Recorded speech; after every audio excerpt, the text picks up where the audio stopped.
Bonjour à tous, j'espère que vous allez bien. Si vous êtes nouveau sur ma chaîne, je m'appelle Margot et je publie des vidéos de développement personnel toutes les semaines sur des sujets différents.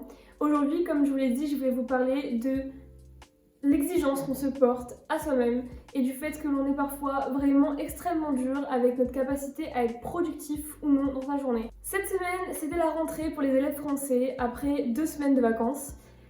Pour moi, c'était un petit peu différent puisque je faisais ma rentrée après 2 mois d'arrêt de mes cours.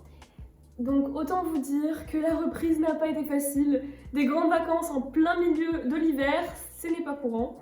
J'avais depuis 2 mois installé de nouvelles habitudes, un nouveau rythme de vie, avec plein de choses qui remplissaient ma journée.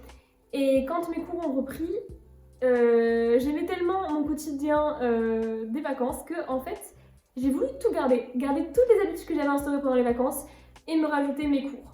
Sauf que vous vous en doutez, c'est pas facile. J'ai commencé à sentir énormément de frustration et de culpabilité à chaque fois que j'avais un temps pour me reposer parce que je n'arrivais pas à faire tout ce que je m'étais imposé dans la journée.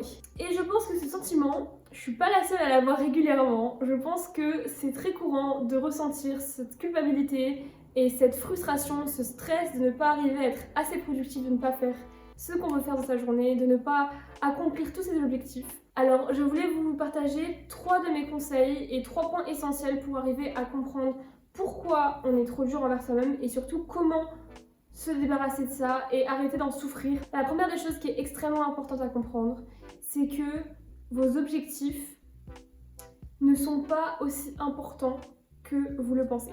Et c'est pour ça que mon conseil, c'est relativiser. Relativiser sur les conséquences de l'échec de vos objectifs. Mettez à plat tout ce que vous avez à faire dans votre journée. Posez-vous la question suivante.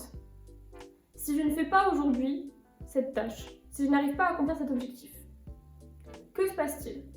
Quelles sont les conséquences immédiates ou futures du fait que je n'arrive pas à avoir cet objectif?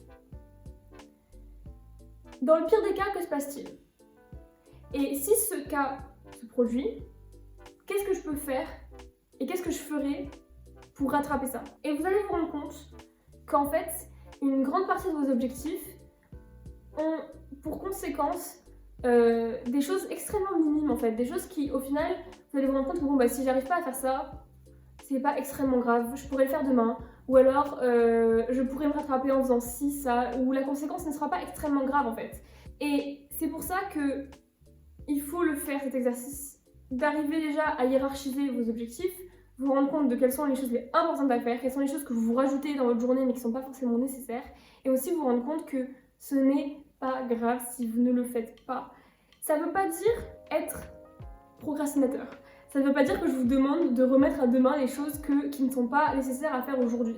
Ce que je vous dis, c'est que si vous arrivez à vous rendre compte que ne pas réaliser vos objectifs, c'est pas très grave, vous allez sûrement vivre votre journée de manière beaucoup plus sereine et avec une meilleure dynamique parce que vous savez que vous faites le maximum que vous pouvez et si vous n'arrivez pas à remplir certaines de vos tâches, c'est pas grave. Mon deuxième conseil, qui est donc un peu lié au premier, c'est de se rendre compte que l'échec n'est pas une fin en soi. C'est pour ça que tout à l'heure que je vous disais échec avec des gros guillemets, parce que en fait, il n'y a pas vraiment d'échec. Si vous n'arrivez pas à accomplir la tâche que vous êtes imposée. Quand je dis tâche, je parle autant de quelque chose de futile que vous allez faire dans votre journée, par exemple aller sortir les poubelles, que préparer un concours ou avoir une promotion ou réussir à avoir une maison. Il n'y a pas d'échelle. Quand je parle d'une tâche ou d'un objectif, je parle des petits comme des grands. Donc, quand vous n'arrivez pas à accomplir une tâche ou un objectif, c'est pas un échec.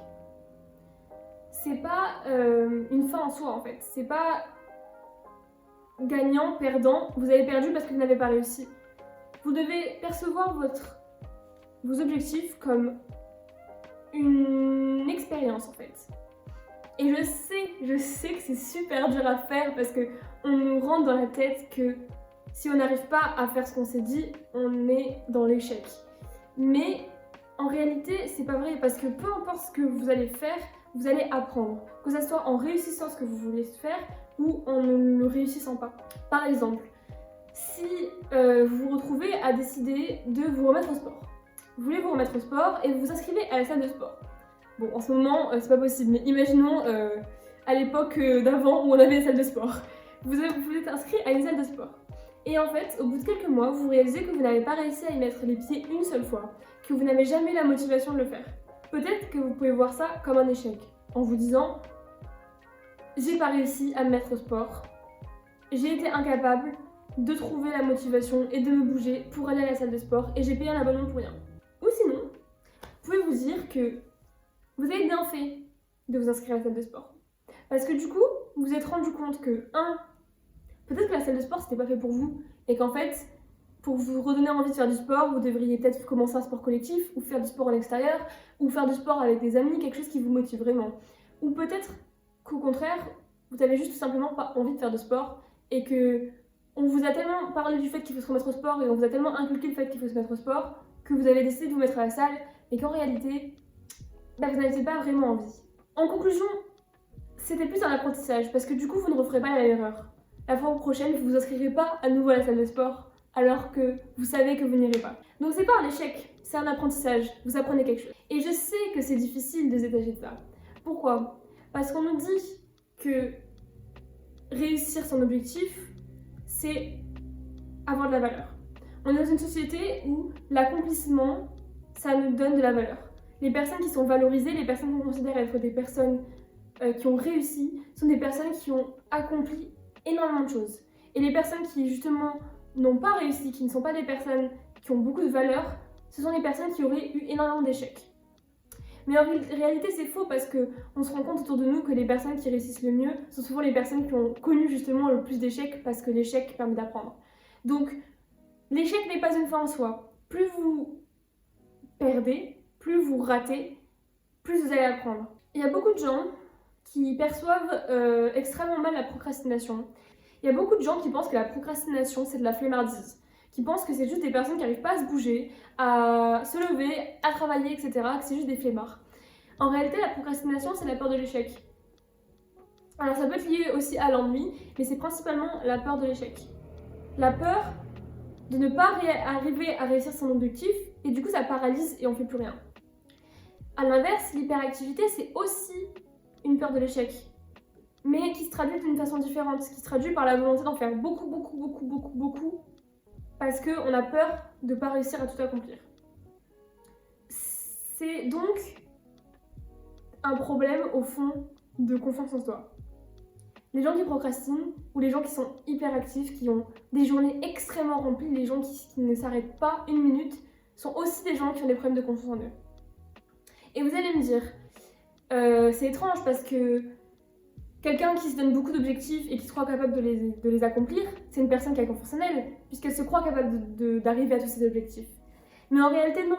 Parce qu'une personne qui a confiance en elle, elle va pas être obsédée ou elle va pas se mettre mal à l'idée de ne réussir ou non ses objectifs. Parce qu'elle sait que c'est pas parce qu'elle réussit ou qu'elle ne réussit pas qu'elle va avoir moins de valeur. Une personne qui a confiance en elle, elle va être beaucoup moins impactée par l'échec qu'une personne qui n'a pas confiance en elle. Parce qu'elle ne le verra pas du tout de la même manière. Parce qu'elle saura que c'est pas parce qu'elle a raté qu'elle est moins bien, que c'est une personne moins bien ou moins digne d'amour ou moins digne de confiance. Donc, si vous voulez vous débarrasser de cette culpabilité et que vous voulez être moins exigeant envers vous-même, commencez par travailler la confiance en vous. Travailler le fait que votre valeur ne dépend pas de votre réussite. Donc répétez-le vous encore et encore. Vos réussites ne déterminent pas votre valeur. Finalement, la culpabilité et cette volonté d'être toujours beaucoup plus productif et être aussi exigeant envers soi-même, c'est tout simplement un problème d'amour-propre. Vous êtes trop dur envers vous-même parce que vous ne vous regardez pas et vous ne vous traitez pas avec amour.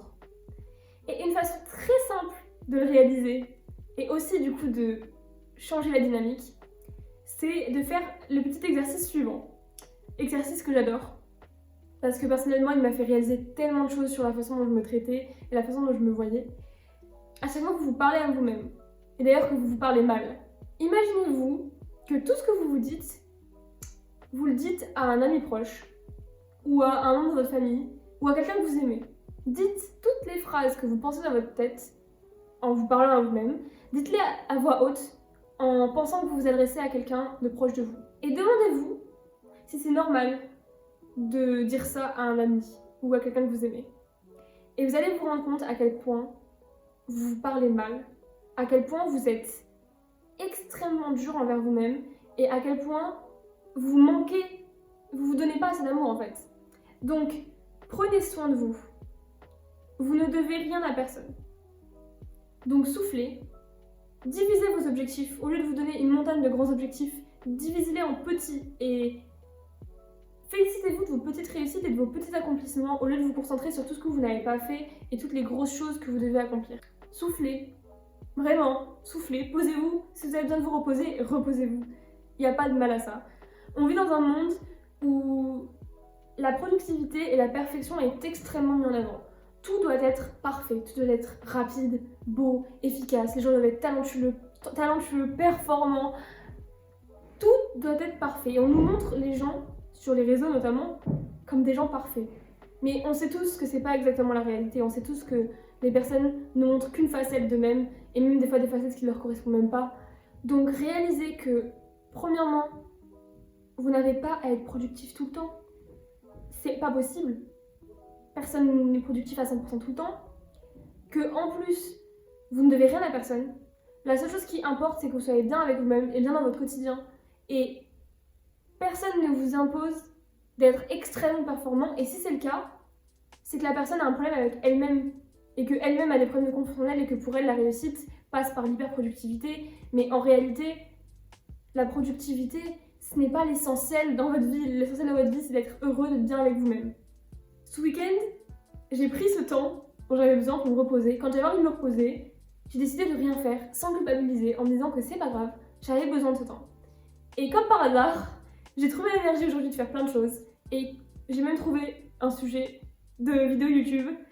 Comme quoi, si vous voyez la vie comme une course contre la montre, peut-être qu'au final vous allez finir par être épuisé. Alors que si vous voyez ça comme une petite balade et que vous prenez le temps des fois de vous poser sur le bord de la route et de souffler, au final, non seulement vous allez mieux le vivre, mais en plus, vous allez peut-être réussir à marcher beaucoup plus longtemps et à être beaucoup plus efficace et productif.